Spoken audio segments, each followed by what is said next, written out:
Men with axes, picks, and crude steam shovels would have to dig a trench nearly a mile wide and 350 feet deep through a mountain range of solid rock. They would have to move more earth than humans had ever moved before. Worse, they would have to survive one of the world's greatest killers without even knowing it was a killer.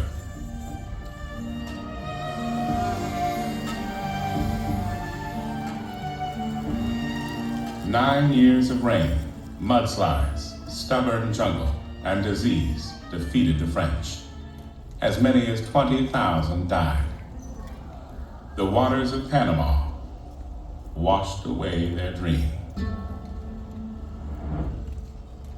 President Theodore Roosevelt saw a chance to control two oceans if the U.S. built the canal. Panama was a protectorate of Colombia.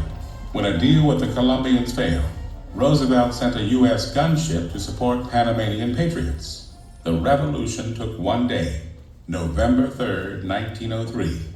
Panama was now a sovereign country.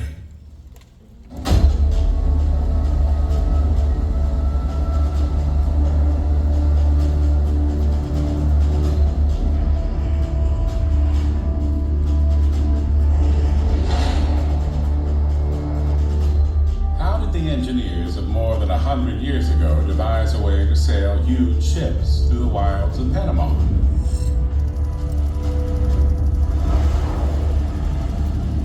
Going back in time, we can see the landscape that faced the arriving Americans.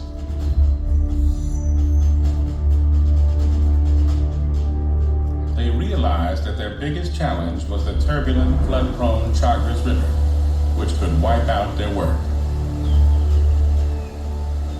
Chief Engineer John Stevens figured out how to use the river, rather than to fight it.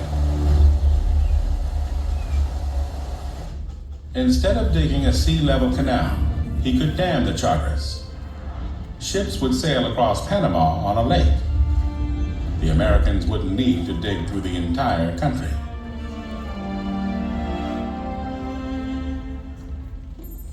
Stevens would build stair steps of water on either side to raise ships to the lake. Locks had been built before, but never on such a colossal scale. They would still have to cut through the western mountains, but not as deeply as the French.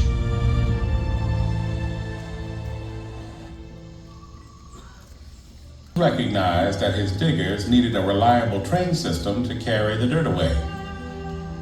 He completely overhauled the Panama Railway.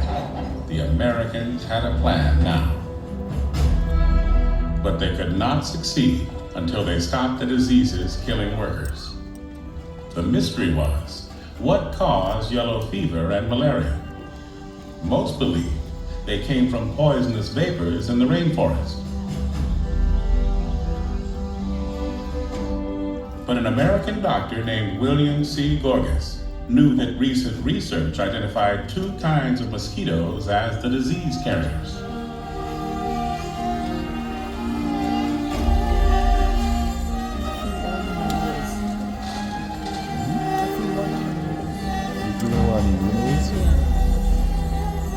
Proving that mosquitoes in Panama cause yellow fever, malaria, and other diseases changed medicine. Dr. Gorgas's public health campaign saved thousands of lives and served as models around the world. The Americans mounted a huge eradication program. Within 2 years, the canal area was cleared of yellow fever. With healthier workers, the odds of success rose.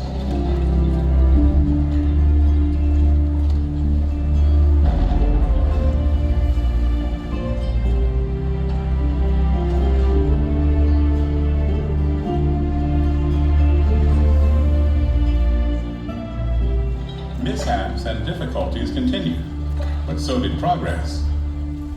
Tourists arrived to see the great feat of engineering. It took 10 years, but with a design that turned water from enemy to ally, the canal was completed. In August of 1914, The SS Ancon made the first official passage through the canal, but the achievement went little noticed. World War I began the same day.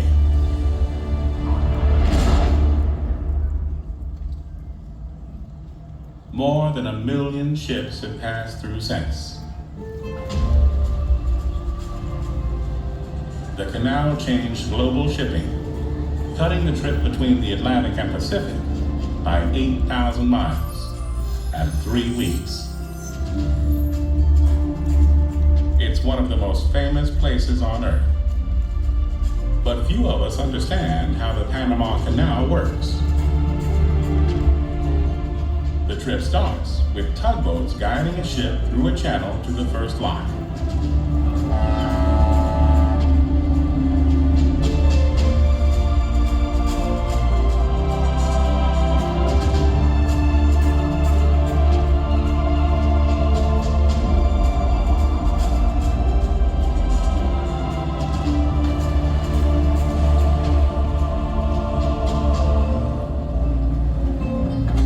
Because the locks are a tight fit, steering cables are connected to the vessel. Ahead, lock gates 8 stories high, the largest ever made at the time of construction.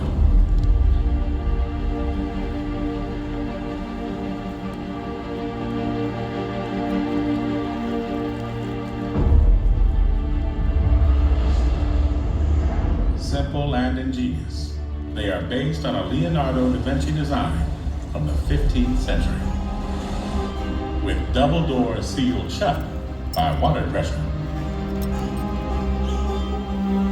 Today, a computerized hydraulic system controls them, but for nearly 100 years, the gates were opened and closed by hand for every passing ship.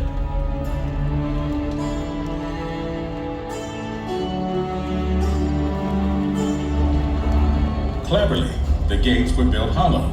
It only takes a small motor to move them.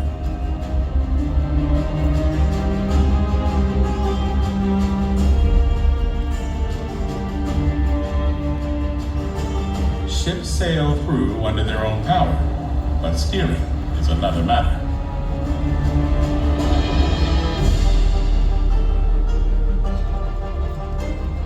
The steel cables are now secured to small locomotives that maneuver the vessel by tightening or slackening the lines. It's a nerve-wracking job. Sometimes there is less than 1 foot between the hull and the concrete wall.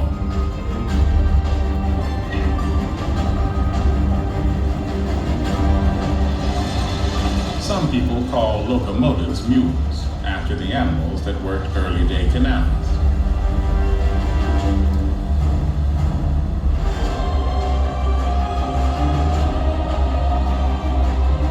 These mules can each pull 35 tons. It takes 8 to steer the largest vessels.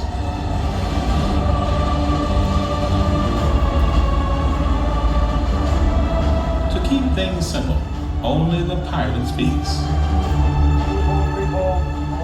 Mule drivers acknowledge in an ancient way.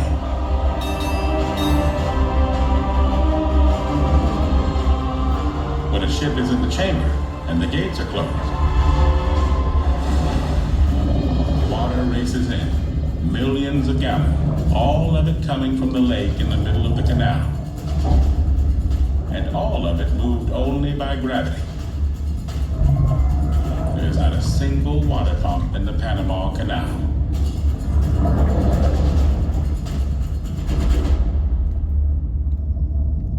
Water, soft and fluid enough to run through our fingers, is so strong it can lift a 70,000-ton ship 3 stories high in 10 minutes.